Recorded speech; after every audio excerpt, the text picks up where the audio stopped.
سلامونه ملګرو، یو ځل بیا ستړي مه شئ. نن ورځ تاسو ته راغلی یم د یوې نوې ویډیو سره. په دې ویډیو کې درته ښایم چې د وټساپ چینل څنګه جوړولی شو. زیاتره ملګري پوښتنه کوي چې د دې وټساپ چینل د جوړولو طریقه موږ ته راوښیه. د وټساپ چینل جوړول خو خورا اسانه دي جوړول یې، خو مخکې له دې چې ویډیو درته پیل کړم، که تاسو چېرته زموږ په چینل کې نوي یاست د یوټیوب په چینل کې، نو تاسو حتما زموږ د یوټیوب چینل سبسکرایب کړئ، لایک یې کړئ، کمنټ پرې وکړئ، شیر یې کړئ، تر څو زموږ خوندورې ویډیوګانې تاسو ته در ورسیږي. ښه راځو په ویډیو پیل کوو. دا به شئ په وټساپ ورته کلیک واخلئ. کله مو چې په وټساپ ورته کلیک واخیستو نو دلته زموږ د خلکو سره چاټ راخلاصیږي. کله چې تاسو د خلکو سره چاټ راخلاص شي نو بیا به تاسو راشئ په دې دریو نقطو به ورته کلیک واخلئ. په دې دریو نقطو به تاسو ورته کلیک واخلئ. په دې دریو نقطو کله مو چې په دې ځای کلیک ورته واخیستو نو بیا تاسو ته یوه نوې صفحه راخلاصیږي. لومړی لومړی به درته وښیم چې څنګه کولی شو چې ګروپ جوړ کړو. راشئ لومړی په دې ګروپ ورته کلیک واخلئ. راشئ په دې ګروپ ورته کلیک واخلئ. نو په دې مې چې کله ورته کلیک واخیستلو نو دلته تاسو څخه یوه غوښتنه کوي خلک ورته اډ کړئ. مثلا 2-3 نفر ورته اډ کړئ. زه 2-3 نفر اډ کومه، یوازې د ښودلو لپاره یې اډ کومه. نو بیا له هغې وروسته تاسو ته چینل جوړومه، البته وبښئ ګروپ جوړومه. ښه موږ د 4 نفر انتخاب کړه نو راځو په دې غشي ورته کلیک اخلو. کله مو چې په دې غشي ورته کلیک واخیسته نو ستاسو ګروپ جوړیږي، البته چې تاسو څخه دلته نوم غواړي. نو راځو انلاین کاروبار، دا زموږ نوم شه دی، دا زموږ د ګروپ نوم شه انلاین کاروبار.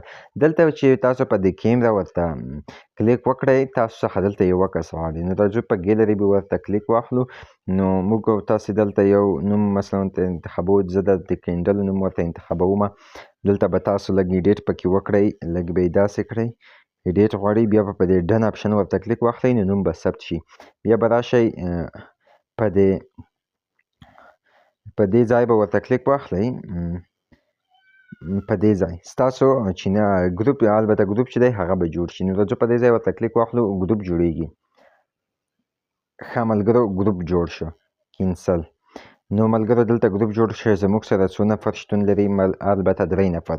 نو ما خو تاسو ته یوازې طریقه ښودله چې په دې ډول کولی شو چې موږ تاسو ګروپ جوړ کړو. ښه راځو له دې ځو نو تاسو ته ښایم چې څنګه کولی شو چې اوس چینل جوړ کړو. څنګه کولی شو چې چینل. ښه ملګرو د چینل لپاره به راشئ، تاسو به په دې ځای ورته کلیک واخلئ چېرته چې تاسو ته چینلونه ښکارېږي. په دې ځای به ورته کلیک واخلئ. راځو په دې ځای ورته کلیک اخلو. نو کله مو چې په دې ځای ورته کلیک واخیستو بیا به راشئ تاسو په دې 3 خانو به ورته کلیک واخلئ. په دې 3 خانو کله مو چې په دې 3 خانو ورته کلیک واخیستو نو تاسو ته بیا کریئټ چینل د 2م نمبر کې که یې وینئ کریئټ چینل دغه یو نشانه درته راځي. په دې کریئټ چینل به تاسو ورته کلیک واخلئ. نو تاسو به بیا دلته راشئ په کنټینیو به ورته کلیک واخلئ. په کنټینیو ورته کلیک اخلو.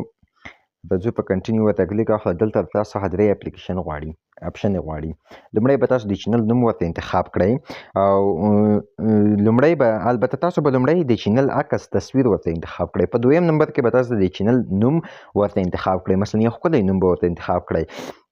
په 3م نمبر کې درته لیکلي دي describe your channel including a description is useful for your followers.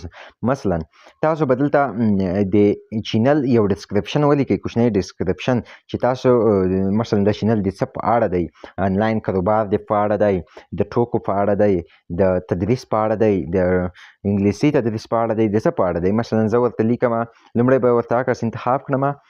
ښه راځم دلته یو عکس لږ ښایسته عکس ورته انتخابومه. مثلا زه راځم هسې تاسو ته طریقه درښایم. مثلا زه په دې ورته کلیک اخلم. دلته زموږ سره د ټرمپ یو عکس دی، په دې ورته کلیک اخلم. زه خو نور بیا هسې هم ډیلیټومه، یوازې تاسو ته طریقه درښایم. کله مو چې لږ ایډیټ پکې وکړو نو را به شي بیا به تاسو په دې ډن اپشن ورته کلیک واخلئ. مثلا زموږ تصویر انتخاب شه. راځو دلته مثلا زه ورته لیکمه چې انګلیش لرنینګ دا زموږ د چینل نوم شه. که یو سټیکر هم ورسره انتخابوئ هغه هم کوم مشکل نشته. راځو دلته ورته لیکو د چینل ډسکرپشن ورته لیکو English language is useful for everyone. For everyone, let's learn English with us by easy. مثلا دا زموږ د چینل یو ډسکریپشن شه. راځو بیا به تاسو راشئ په دې کریټ چینل به ورته کلیک واخلئ. کریټ چینل په دې توره خانه په دې مې چې ورته کلیک واخیستو نو ستاسو چینل به په مکمل ډول جوړ شي. ومې لیدل زموږ او تاسې د واتساپ چینل جوړ شه. په کامیابۍ سره زموږ او تاسې د واتساپ چینل جوړ شه. ومې لیدل 0 فالوورز لري ځکه چې نوی دی 0 فالوورز لري. نو دا زموږ د نن ورځې ویډیو ملګرو هیله لرم چې خوښه شوې مې وي. د نورو ویډیو په هکله زموږ سره په تماس کې شئ، په اړیکه کې شئ، پاتې شئ.